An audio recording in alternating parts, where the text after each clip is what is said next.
If your chapter 1 has one of these mistakes, then your supervisor will reject your draft immediately. I made 4 of these mistakes during my undergraduate project at ABU Zaria, which is why in today's video, I'll be talking about the 6 mistakes that you can easily make in your chapter 1. Mistake number 1 is majority of students write their background too shallow or too weak. They write their background with zero depth, no context, and no evidence. They assume that when they just define a concept, that is enough. No, it's not enough. That is wrong. A strong background must introduce the topic and explain the importance of the problem you are trying to solve or the importance of your topic. Just by defining a concept doesn't mean your background is strong enough.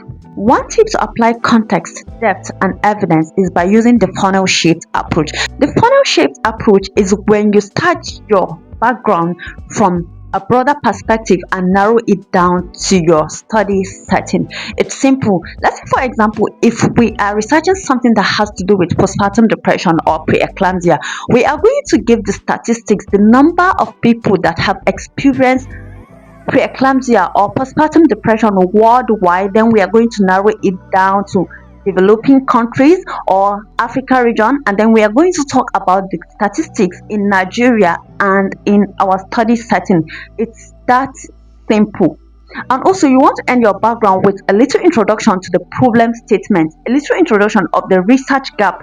That would prove that your topic is needed and it is worth studying. Mistake number 2 is writing vague or generic problem statement. This is a problem because most of the time you see students writing problem statement that looks like motivational speeches. You see statements like nurses needs more knowledge. There is a gap somewhere. A clear problem statement must show the issue or explain the issue within the context of your population. For example, if the main subject of our topic is malaria, we can't just give statistics and say that malaria is killing a lot of people worldwide. No, that is generic, that is vague.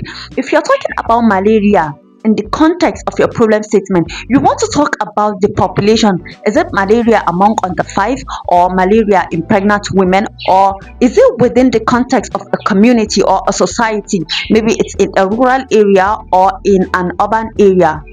Because if you are just mentioning that malaria is killing people, so amount of people worldwide, that is generic.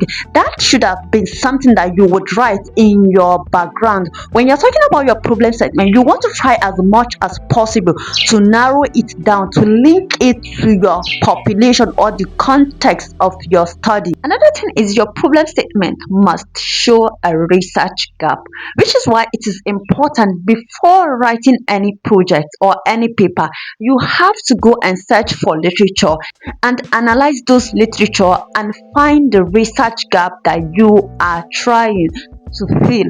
And another thing your problem statement should include is what will happen if the problem remain unresolved. For example, what will happen if the vaccine for Plasmodium vivax remains undeveloped?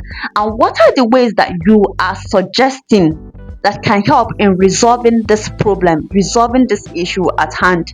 How do you intend to approach the problem? To fix this, you only need one tip. Use research-based facts to show that your problem is actually documented. Mistake number 3 is creating objectives that cannot be measured or analyzed given the context of your topic or your research design. For example, you are conducting a quantitative study and then you are using phrases like to investigate, to understand, to uncover, to view, to begin your research objectives. No, these are phrases that goes well with qualitative research study. Now, if you want to know the phrases that you can use for your quantitative research study, comment mistakes and I'll send you the link to download it.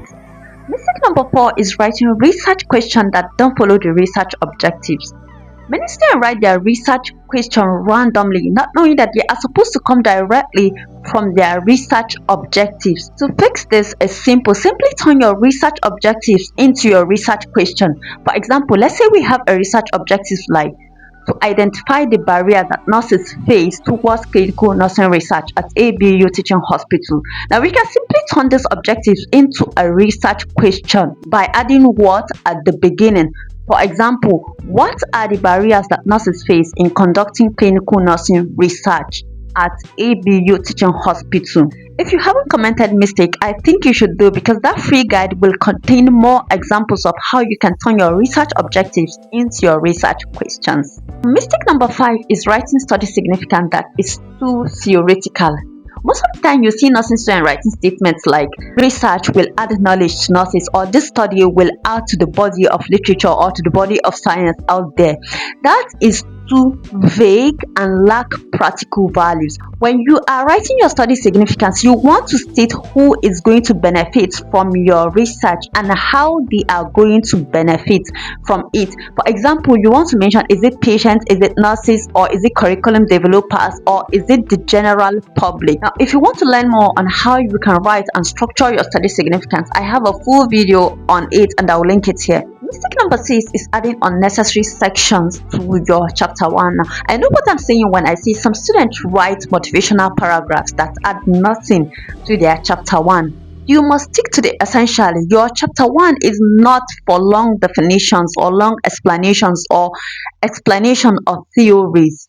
No, you have to stick to the essentials. Your chapter 1 should contain only 7 sections, which include the background, your problem statement, your research question, research objectives, your study significance, your scope of study, and your operational definition. Period.